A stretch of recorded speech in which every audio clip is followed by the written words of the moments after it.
Hello and welcome to Adrenal Repair. So today I want to talk to you about how to quieten the monkey mind or the racing mind. This was the most difficult part of dealing with panic disorder on myself. It wasn't so much with the depersonalization, I'd actually get the opposite where my mind would go blank.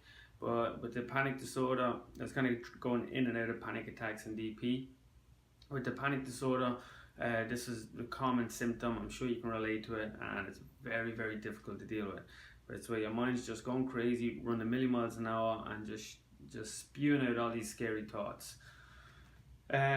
So let me explain how I approached it. Hopefully you benefit from it too. So basically I was dealing with this for every second of every minute of every hour of every day. Okay, it's been done for some time. Absolute torture.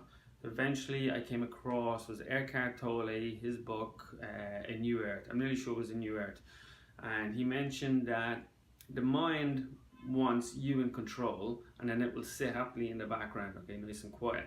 But if you're not in control, the mind will just run amok up front, okay, and go crazy, just spitting out just exactly the way what I was experiencing. Just reading this in itself kind of gave me a little bit of relief, the fact that someone explained it and said that there's actually a system to it. But I wanted to understand it more. I was like, okay, and like, why is this happening? Okay, it made sense. I'm not in control of my body because I'm dealing with panic attacks and I'm dealing with DPs, which means my system feels it's under threat. So I'm not in control and my mind is running a million miles an hour. Okay, but I want to know why does this happen? Like, why is this even in place? So you got to go back to the primal you, way back before the invention of language, okay? So let's go back to the hunter-gatherers, back when we were living in the wild, and if your system felt it was under threat, it was for a legitimate reason. It was either you're being hunted by an animal or you're being hunted down by a tribe that's trying to kill you. Back then they didn't have the language that we have nowadays. They couldn't communicate the way we can, okay? I'm sure they had their own ways of communicating, but they couldn't express themselves the way we can.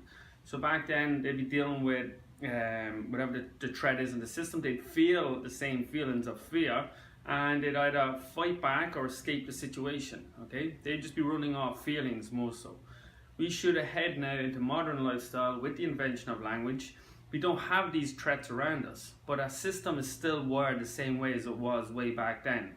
So your nervous system feels a threat because you're experiencing panic attacks and DP, but it's getting this information from the stress in your life, and if there's any underlying traumas that were never resolved, all this is going to keep you in that threat response, okay, that flight, fight, freeze response.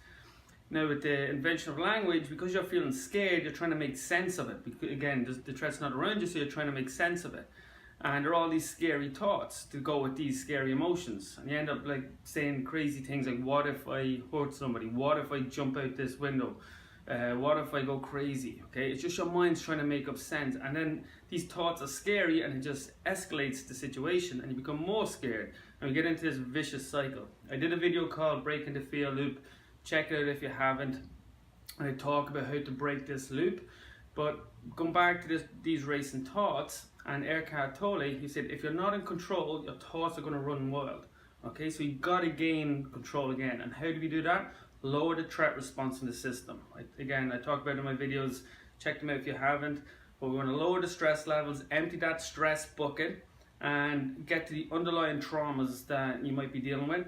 And then as you gain control and build confidence back in yourself again, the thoughts will fall back into the background nice and quiet where they should be, all right?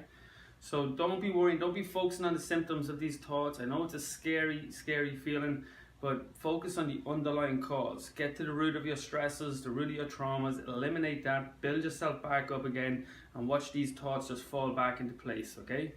So guys, hopefully that made sense to you. Please do subscribe if you want me to keep making these videos.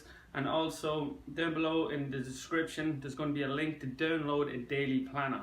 This is hugely important, okay? I filled up my schedule from when I got up in the morning till I went to bed at night to distract myself. Okay, I'd work so many hours a day, and then after that, I'm starting new hobbies, I'm trying to learn new skills. I kept myself really busy, okay? Download this daily planner, fill it up, keep yourself busy while you're lowering the stress and getting to that underlying cause. Okay, that's a recipe for success, guys. Hopefully you get the same benefit as I did, and any comments, shoot them below. I'll get back to you as soon as possible. Okay, cheers.